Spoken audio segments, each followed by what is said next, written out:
Hello everyone, welcome back to my YouTube channel. तो हमारी series चल रही थी बायो की साइंस में, और अब हम इसमें इसका नेक्स्ट पार्ट देखेंगे जो कि बहुत ज़्यादा इम्पॉर्टेंट टॉपिक है।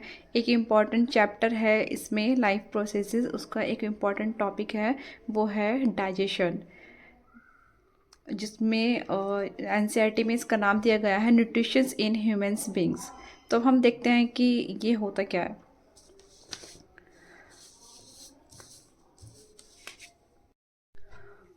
What is food? We all know very well about the food. Food is one of the basic requirements of all living organisms. And food. And the major components of our food are carbohydrates, protein, and last is fats.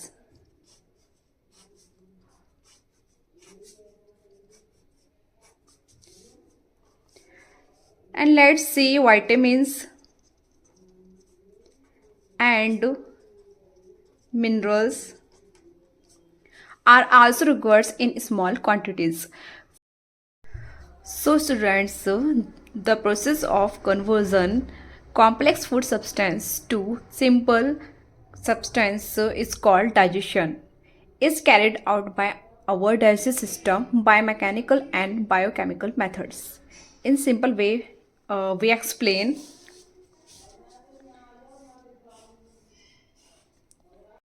If you are confusing what is complex substance and what is the simple substance, so I explain in simple way. Let's see.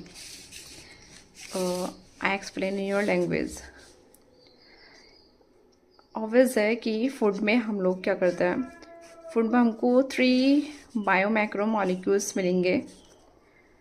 First हम जानते हैं carbs होगा, okay, second होगा protein, and last fats. अब हमारी body में carbs किस food के थ्रू जाएगा, प्रोटीन एंड फैट्स, वो देखते हैं। वैसे जो कार्ब्स होता है, ऑब्वियस सी बात है कि कार्ब्स जो है राइस में मिलेगा, जो हमारी चपाती होती है रोटी उसमें मिलता है। In your language it's found in burger, pizza, okay. अगर हम प्रोटीन को देखें तो प्रोटीन जो हमको कौन से फूड से मिलता है, चिकन से, if you are non veg and हमको मिलेगा ये सोया से, ओके, और ये हमको दाल में भी मिलता है। और फैट्स जो होता है, फैट जो होता है हमको ऑयल से मिलता है। ये कोई भी हम ऑयली सब्सटेंस अगर खाते हैं तो उससे हमको क्या मिलेगा, फैट मिलेगा। तो ये हमारे जो कार्ब्स है, प्रोटीन है, फैट है, अब ये किस फॉर्म में है। जैसे हम अगर रोटी को देखें तो ये किस फॉर्म में है, कॉम्प्लेक्स फॉर्म में है। आप खुद सोचो, अगर हम बर्गर का या रोटी का किसी भी चीज़ का एग्जांपल लेते हैं कार्ब्स को समझने के लिए कि कार्ब्स जो है कॉम्प्लेक्स फॉर्म में है, तो वो एक सिंपल फॉर्म में कैसे जाएगा। अब रोटी है या पिज़्ज़ा है तो उसका साइज़ इतना होता है, और अगर हम उसको खाना चाहते हैं तो क्या करेंगे, ऑब्वियस सी बात है कि उसको बाइट करेंगे। बाइट करके कितना कितना भी ले सकते हैं अपनी बाइट के अकॉर्डिंग। ये जो हो गया ना इसका फॉर्म, ये क्या होता है, कॉम्प्लेक्स फॉर्म होता है। ये कॉम्प्लेक्स फॉर्म है, ठीक है। ये क्या है, ये कॉम्प्लेक्स फॉर्म है। अब क्या करेंगे, इसको हमने जो है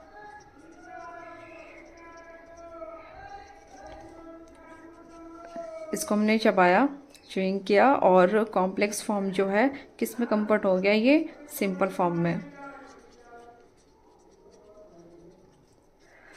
सिंपल सी बात है कि अगर कॉम्प्लेक्स फॉर्म को जानना है, कॉम्प्लेक्स फॉर्म किसी भी फूड की क्या होती है कि ये कॉम्प्लेक्स फॉर्म है, एक कॉम्प्लेक्स फॉर्म है। और जब इसको हम कन्वर्ट कर देते हैं, एक कंप्लीट फॉर्म है तो वो कॉम्प्लेक्स है, ठीक है। और इसको जब हम टुकड़ों में तोड़ देते हैं, ये कन्वर्ट हो जाती है स्मॉल पार्टिकल्स में, स्मॉल पार्टिकल्स में कन्वर्ट हो जाती है।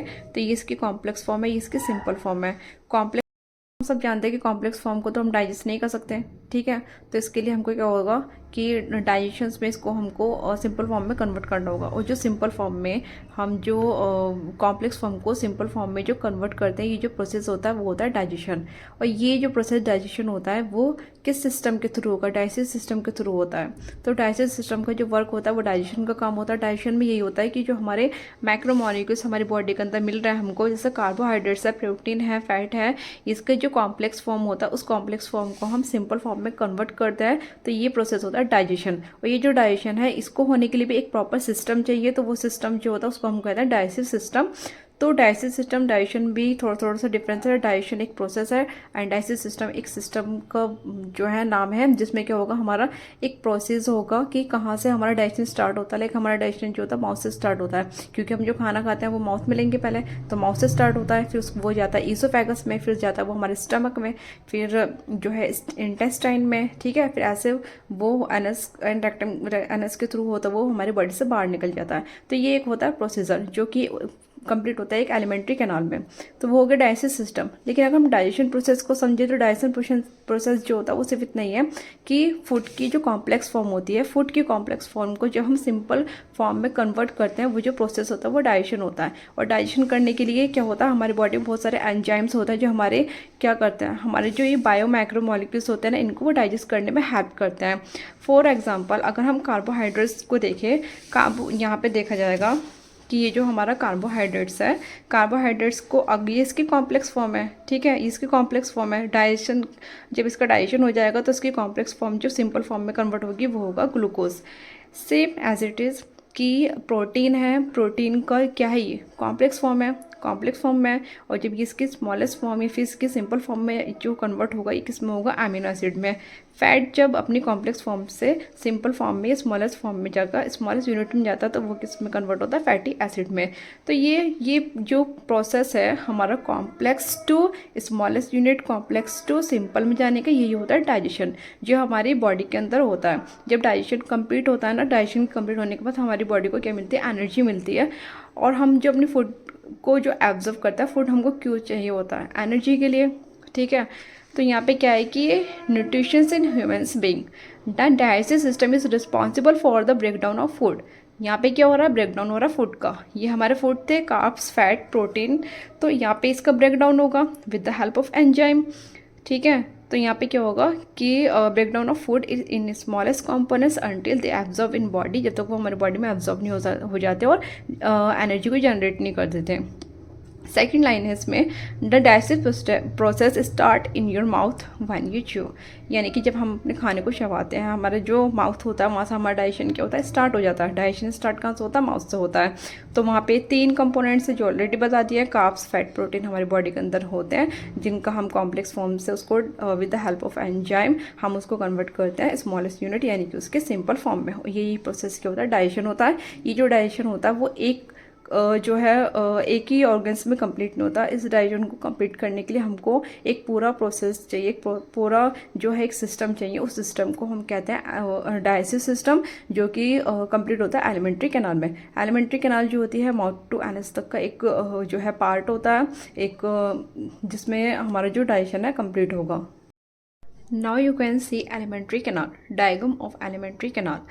तो what is alimentary canal? Alimentary canal is basically a long tube extended from the mouth to the anus. Okay, this is mouth and last is anus. The length of alimentary canal is 30 to 32 feet and 8 to 10 meters. अब आप देख सकते हैं कि mouth है। Mouth को अगर हम इसका स्ट्रक्चर देखें तो माउथ को हम साइंटिफिक लैंग्वेज में माउथ को हम बकल कैविटी बोलते हैं। तो यहाँ से अगर हम अपना फूड का प्रोसेस देखें कि हमने कोई से भी फूड को एब्जॉर्व किया तो वो माउथ में जाएगा, माउथ से होता वो कहाँ आएगा, ईसोफेगस में। Oesophagus is a food pipe. Oesophagus का वर्क जैसा हमारे माउथ का जो वर्क होता है सिर्फ खाने को चबाने का होता है, फिर ये जो फूड है कहाँ पे आगे भेज देगा इसको, ईसोफेगस में। ईसोफेगस जो होता होता है फूड पाइप होता है, और इसका जो वर्क होता है इसोफेगस का इतना होता है कि ये फूड को माउथ से स्टमक तक पहुंचाने का वर्क करता है। अब हमारा खाना जब स्टमक में पहुंच जाएगा, स्टमक में अपना खाना आने के बाद यहाँ पे भी जो है डाइजेशन होता है। एक चीज़ याद रखनी है कि माउथ में जैसे हमारे पास 3 मैक्रोमोलिक्यूल्स थे, कार्ब्स, प्रोटीन एंड फैट। तो इनका जो डाइजेशन होता है अलग अलग एंजाइम से होता है, और हर एक एंजाइम जो होता है हमारे हर अलग ऑर्गन्स में प्रेजेंट होता है, ठीक है। और यहाँ पे क्या होगा, जैसे कि माउथ में जो हमारा एंजाइम होता है, उस एंजाइम से माउथ के अंदर जो हमारा कार्बोहाइड्रेट्स होता है, वो कार्बोहाइड्रेट्स का डाइजेशन जो होता है वो माउथ में ही कर देता है।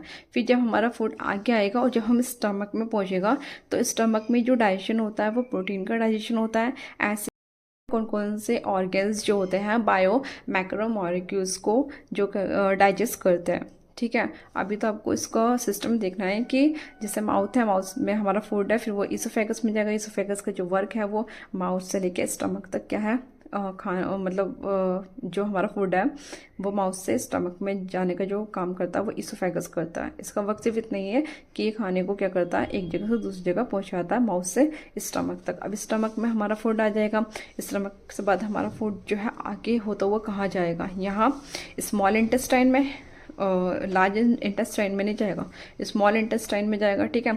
स्मॉल इंटेस्टाइन में जो है डाइजेशन होता है। स्मॉल इंटेस्टाइन जो होती है बहुत ज़्यादा एक लंबी, इसकी लेंथ जो है इतनी होती है कि एक बिल्डिंग के बराबर, बहुत ज़्यादा लेंथ होती है इसकी। तो यहाँ पे क्या होता है, कंप्लीट भी डाइजेशन, सबसे ज़्यादा कंप्लीट डाइजेशन जो होता है ना वो हमारा स्मॉल इंटेस्टाइन में ही होता है। जैसे कि माउथ में सिर्फ कार्ब्स का हो गया एंड स्टमक में सिर्फ प्रोटीन का होता है, ऐसे ही जब हमारा खाना जो है यहाँ पहुँच जाता है ना स्मॉल इंटेस्टाइन में, तो small intestine is a part of complete digestion. Complete digestion यहाँ पे कार्ब्स का, प्रोटीन का और फैट्स का, हर किसी का डाइजेशन जो कंप्लीट होगा वो यहीं होगा। फिर हमारा जो फूड है यहाँ से होता हुआ कहाँ निकल जाता है, लार्ज इंटेस्टाइन में। फिर लार्ज इंटेस्टाइन से लास्ट में जो हमारा बॉडी का जो वेस्ट होता है वो रेक्टम एंड एनस होता हुआ क्या हो जाता है, बाहर निकल जाता है। तो ये क्या है, ये एक एलिमेंट्री कैनाल है माउथ टू एनस तक, जो कि डाइजेस्टिव सिस्टम का पार्ट है। और ये डाइजेशन में हमारी जो एलिमेंट्री कैनाल होती है वो माउथ टू एनस तक होती है। इसमें बहुत सारे ऑर्गन्स बीच में होते हैं जो कि हेल्प करते हैं डाइजेशंस में, ठीक है। और जो कंप्लीट डाइजेशन होता है वो हमारा स्मॉल इंटेस्टाइन में ही होता है। जैसे कि अब यहाँ पे आप देख सकते हैं कि एलिमेंट्री कैनाल जो होती है उसको हम क्या कहते हैं, गर्स बोलते हैं। और इसकी जो लेंथ होती है वो 32 फीट होती है, 8 to 10 मीटर्स होती है। अब सबसे इम्पोर्टेंट पार्ट जो होते हैं डाइजेस्टिव सिस्टम में, कि डाइजेस्टिव सिस्टम में बहुत सारे ऑर्गन्स जो होते हैं ना वो हेल्प करते हैं डाइजेशन में, हमारे फूड के डाइजेशन में, ठीक है। जैसे कि सबसे पहले जो भी ऑर्गन्स हमारे डाइजेस्टिव सिस्टम में होते हैं, ये डाइजेशन में हेल्प करते हैं, उन ऑर्गन्स को हम बोलते हैं ऑर्गन्स ऑफ डाइजेस्टिव सिस्टम। और ऑर्गन्स ऑफ डाइजेस्टिव सिस्टम कौन कौन से, हमारा माउथ है, it is also called buccal cavity, oesophagus, food pipe, stomach जो होता है जे शेप का होता है, तो इसको जे शेप लिखा हुआ नीचे। फिर उसके बाद जैसे हमारा जो फूड होता है आगे बढ़ता भी है, जैसे कि माउथ है, माउथ से इसोफेगस में जाएगा, एक सिस्टमेटिक वे में जाएगा। जब ये सिस्टम है, डाइजेस्टिव सिस्टम सिस्टमेटिक वे में चलेगा, mouth, oesophagus, stomach, small intestine, complete digestion यहाँ पे होता है, एंड उसके बाद होता है लार्ज इंटेस्टाइन, फिर उसके बाद रेक्टम, उसके बाद एनस। तो माउथ टू एनस हमारी क्या एलिमेंट्री कैनाल है, और यही जो ऑर्गन्स होते हैं वो डाइजेस्टिव सिस्टम के ऑर्गन्स हैं, जिनके बारे में डिटेल्स जो है आगे पढ़ाएंगे। जैसे कि आप सबको मैंने अभी बताया कि ऑर्गन्स में सबसे पहले जो हमारा ऑर्गन्स आता है डाइजेस्टिव सिस्टम में वो होता है हमारा माउथ। तो माउथ के अंदर भी डाइजेशन होता है, लेकिन माउथ के अंदर डाइजेशन किस तरीके से होता है, कौन सा एंजाइम जो है इसमें प्रेजेंट होता है। यहाँ पे देखिए आप कि when we eat something our mouth waters, this is actually not only water but a fluid called saliva secreted by salivary glands. The saliva contains an enzyme called salivary amylase that breaks down starch, which is complex molecule to give sugar. That means कि जो हमारा carbohydrates होता है, हमारा जो carbohydrates का जो digestion होता है, ओके, जो हमारा कार्बोहाइड्रेट्स का जो डाइजेशन होता है वो होता है हमारा माउथ में। माउथ में ऑब्वियस सी है बात है कि हमारा माउथ में क्या प्रेजेंट होती है, सलाइवा, ठीक है। सलाइवा के अंदर एक एंजाइम होता है। पहली बात तो सलाइवा जो होती है वो सलाइवरी ग्लैंड्स में प्रेजेंट होती है। सलाइवरी ग्लैंड्स होती है हमारे माउथ में, जैसे कि यहाँ पर है सलाइवरी ग्लैंड्स। सलाइवरी ग्लैंड्स क्या सेक्रेट करती है? सलाइवा को हम हिंदी में लार बोलते हैं, ठीक है। और जो हमारी जो लार होती है, जो हमारा जो सलाइवा होता है, उससे जो एंजाइम निकलता है वो होता है सलाइवरी एमाइलेज। तो सलाइवरी एमाइलेज, जो ये सलाइवरी एमाइलेज है,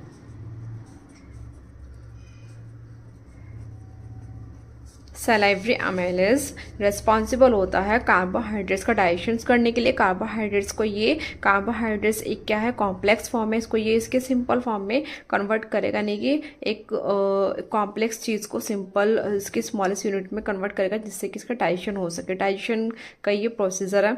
तो पहला जो कार्बोहाइड्रेट्स है, वो जो ये एंजाइम है, ये कार्बोहाइड्रेट्स को किस में कन्वर्ट कर देता है? स्टार्च में कन्वर्ट कर देता है। स्टार्च में, ग्लूकोज में जो है इसको कन्वर्ट कर देता है। तो अगर ये पूछा जाए कि कार्बोहाइड्रेट्स का डाइजेशन कहाँ, कौन से पार्ट में होता है, कौन सा ऑर्गन्स में होता है, वो होता है माउथ में।